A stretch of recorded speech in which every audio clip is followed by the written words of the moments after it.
Сәлеметсіздер ме, менің тыңдармандарым, менің сабағыма қош келдіңіздер деймін. Барлықтарыңызға рахмет. Сабағыма келіп, бір нәрсе үйренемін деген ілтипаттарыңызға көп рахмет. Сонымен бүгінгі сабағымызды бастайық.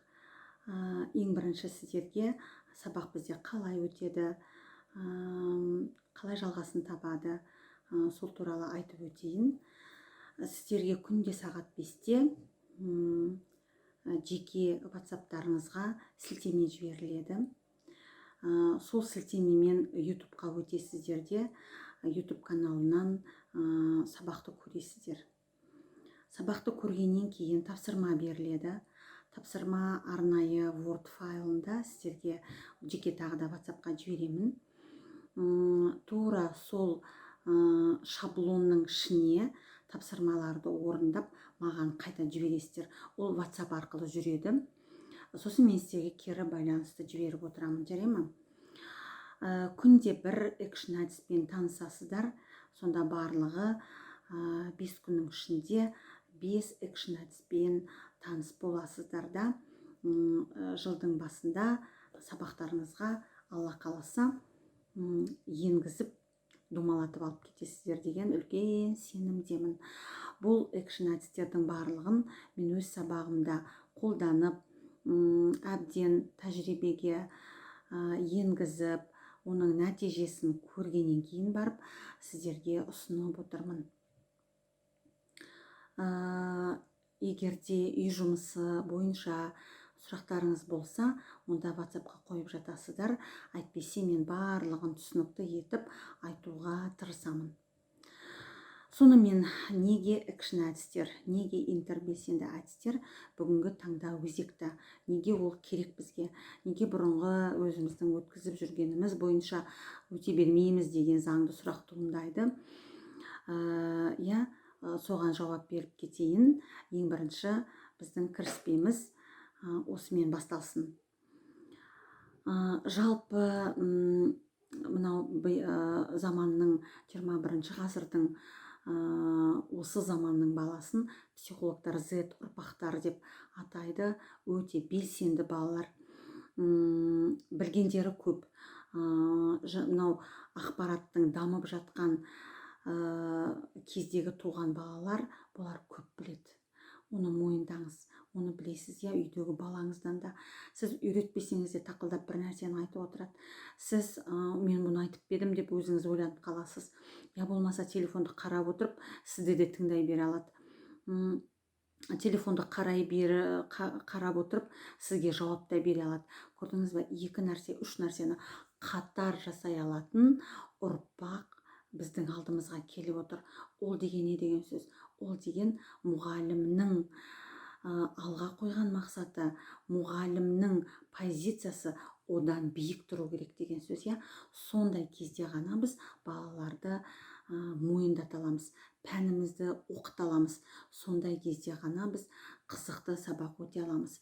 Егер де сіз осы позициядан айнып кететін болсаңыз, онда сіздің бала сіздің сабағыңызға қызықпайды да, сіздің сабағыңызды оқымайды да, қазақ тілі далада қалады, көркем әдебиетті оқу, талдау деген мүлде далада қалып қояды. Сол қазір міне бірінші кезекте алдағы мәселеде тұрғанын жақсы білесіздер. Сондықтан да мен экшн әдістер деп атауыма тура келіп тұрды. Экшн әдістердің сабақта қолданысқа енгізсеңіздер, сабақтарыңыз әрине қызықты болады.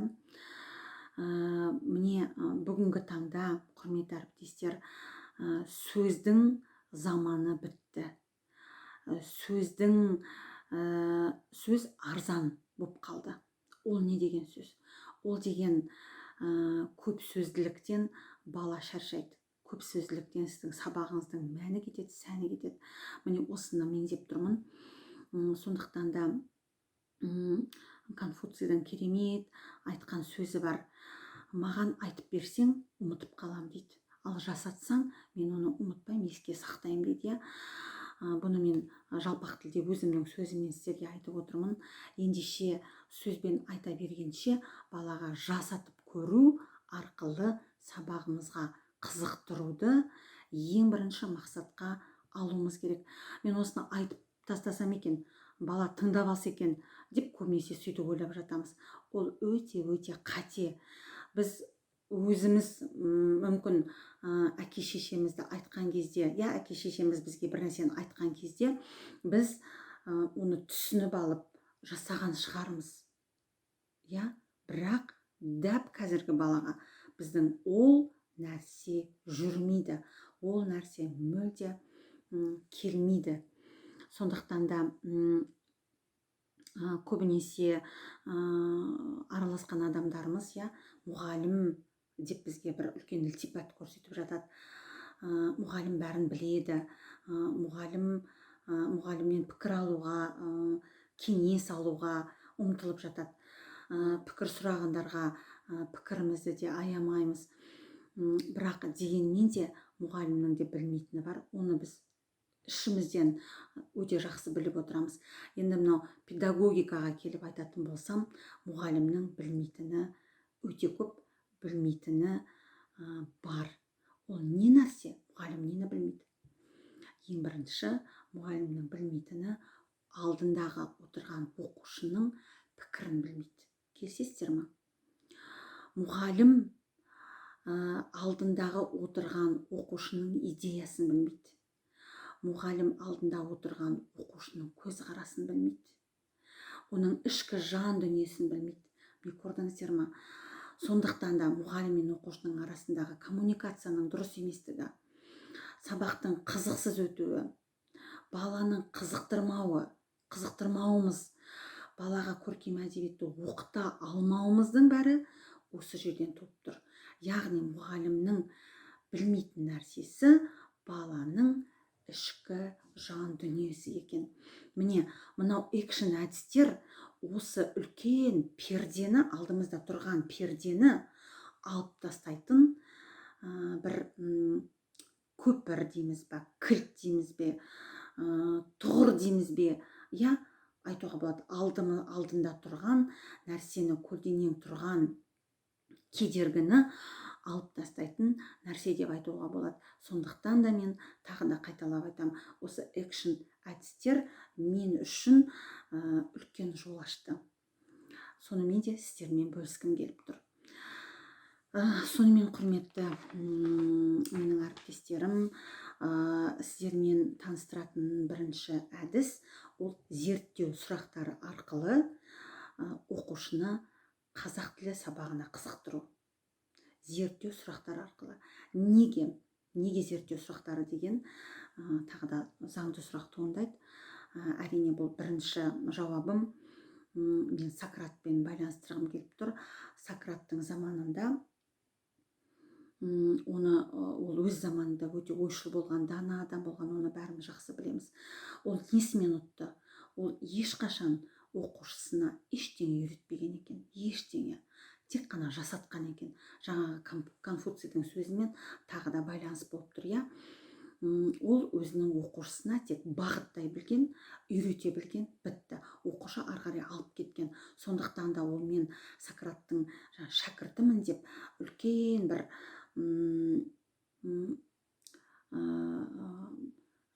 мақтану сезімі, оны сол Сократтан білім алғанын тілге тиек етіп, сол заманда адамдардың арасындағы өте беделді адамдардың қатарында болған Сократтың шәкірттерінің өзі.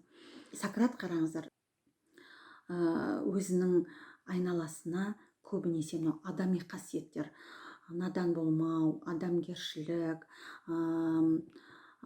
зиянды заттар, соған байланысты өте көп білім берген екен. Сонда көбінесе онымен таласқа түскен адамдарға, болмаса өзінің білгенін үйреткісі келген кезде осы сұрақтарды қолданады екен.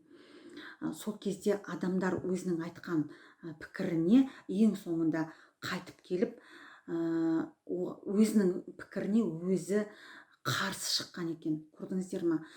сол сұрақтар арқылы Сократ сұрақ қойған адамның өзіне жауабын өзіне таптатқан екен. Көрдіңіздер ме? Бұл айтылған нәрсені сіздер курстарда мүмкін естіген боларсыздар, мүмкін оқыған боларсыздар. Мүмкін мысалы сізге сұрақ қоятын болса, сіз өзіне қарсы сұрақ қою арқылы сол адамға жауапты таптыртып жіберу, бұл мұғалімнің ең бірінші қаруы болу керек екен. Ол сұрақ арқылы. Қараңыздар, неге бұл зерттеу сұрақтары деп аталады? Зерттеу сұрағының 3 түрі бар. Бірінші сұрақ бұл деректі сұрақтар деп аталады. Менің өзім біраз жерден оқығанда жуан жіңішке сұрақтар дейді, тағы да жіңішке жалпақ сұрақтар деп те айтып жатады, немесе логикалық сұрақтар деп те айтып жатады. Енді оны менің өзіме ұнайтын атауы зерттеу сұрақтардың ішіндегі бірінші сұрақ деректі сұрақтар. Ол деген өзі аты аталып тұр, қараңыздар, деректі, яғни кім, не, қашан, қайда деген сұрақтарға нақты жауап беретін, факті арқылы жауап беретін, деректер арқылы жауап беретін сұрақтар деуге болады. Кім, не, қашан, қайда деген сұрақтарға жауап береді. Келесі екінші сұрақ концептуалды сұрақтар деп аталады. Концептуалды сұрақ аты атап тұрғандай деректі сұрақтардан сәл қиындау, баланың ойлауына мүмкіндік беретін, не үшін, неліктен, қалайша олай ойлайсың, сен қалай ойлайсың деген сұрақтардың айналасында жүру керек. Сонда бала осы сұрақтарға жауап беру арқылы өзінің ойын еркін айта береді. Және ол бір сұраққа түрлі жауаптар айтуға мүмкіндік беретін сұрақтар екен. Келесі үшінші сұрақ пікірталасты сұрақтар. Ол екі-үшті сұрақтар, екі-үшті ой беретін, керісінше я жоқ деген сұрақ, яға да жауап береді, жоққа да жауап береді. Дұрыс немесе дұрыс емес, немесе бұрыс деп айтамыз, немесе келісемін, келіспеймін деген екі-үшті жауапты жеткізе алатын сұрақтар деп осылай 3 топқа бөлуге болады. Енді мысалы қараңыздар, жаңартылған білім бағдарламасы бойынша біздің тақырыптарымыз бөлім-бөлімге бөлінген. Мысалы мен кино әлемі деген бөлімді алайын. Ол нақты қай сыныпта бар екенін мен білмеймін, ол маңызды да емес. Кез келген бөлім бойынша, кез келген сынып бойынша өзіңіз мысалы 5-ші сыныпта аласыз ба, 6-шы сыныпта аласыз ба, 11-ші сыныпқа дейін өзіңіз біліңіз. Кез келген бір сыныпта алыңыз. Одан кейін бөлімді таңдап алыңыз. Бұл үй жұмысында өте маңызды болады. Мысалы мен кино әлемі деген бөлімді алып отырмын. Бұл бөлім бойынша біз қазір мен сіздерге екі сұрақтан айтып беремін. Мысалы деректі сұрақ кино әлемі бойынша мынандай болады. Бірінші сұрақ: кино саласы немесе кино индустриясы қашан пайда болды? Нақты көрдіңіз ба? Оның факты бар, қай жылы екенін мысалы нақты айтады. 2030 жылы немесе 1830 жылы пайда болды. Анау Чарли Чаплиннің заманында ешқандай дыбыссыз кинолар ең алғаш дүниеге келген болатын. Оны интернетке салып, Гуглдан сұрасаңыз, Гуглда айтып береді. Бұл деректі сұрақ. Екінші сұрақ: қандай кино жанрының, кешіріңіздер, кино индустриясының қандай жанрын білесің, немесе балаға қандай жанрын? Комедия жанры, немесе трагедия жанры, немесе драма, немесе арғарай оның бірнеше жанрларын айтып береді. Фантастика, толып жатыр. Бірнеше жанрын айтып береді. Ол нақты, сондықтан бұл бізде деректі сұрақ болады. Келесі концептуалды сұрақ. Неліктен үлкендер фантастикалық киноны көргісі келмейді? Бала ойланып жауап береді. Өзінің ата-анасын есіне түсіреді. Себебі ата-анасы фантастикалық киноны жақсы көрмеуі мүмкін. Ата-әжелері көрмеуі мүмкін. Екінші, комедия жанры несімен ұнайды? Немесе комедия жанры балаларға несімен қызықты десеңіз, олар сізге бірнеше жауап айтып береді. Міне бұл концептуалды сұрақ. Кино әлемі еліміздің мәдениетін таныта ма, танытпай ма? Көрдіңіз ба? Бұл жерде біз бұны көбінесе дебат сабақтарымызда жиі қолданамыз. Сол дебаттық сұрақ деген осыдан туындайды. Сонда бала екеуінің біреуіне жауап беріп, өзінің позициясын дәлелдеп шығады. Екінші сұрақ. Кино көрген пайдалы ма, пайдасыз ба? Пайдалы дейтіндер пайдалы жағын айтады, пайдасыз еместер пайдасыз жағына аргументтер келтіре отырып, өзінің ойын дәлелдейді. Міне осындай 3 сұрақты сабақтарыңызда қолдану өте тиімді.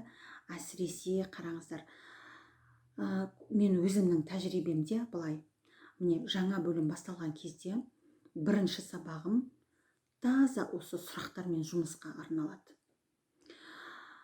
Егерде білім беру бағдарламасына сүйенетін болсаңыз, әрине онда біз программада қып қоямыз. Бірақ қорқатын ештеңе жоқ. Бізге баланың сабаққа қызыққаны керек. Біздің сабағымыздың тиімді өткені керек. Сіз сабағыңыздан ләззат алып кетуіңіз керек. Сондықтан ондай бір асу жоқ деп айтамыз ба, алынбайтын асулар ма, алынбайтын қамалдар ма алдымызға осылай қойып қойған нәрседен секіріп өтіңіз. Секіріп өтіңіз, оған көз жұмып қарап, бірінші сабақты мен ылғи да осыған арнаймын. Мүмкін содан кейін де шығар, мен балалар сабаққа қызыға келеді. Апай, сіздің сабағыңызды сағынып кеттім деп келеді.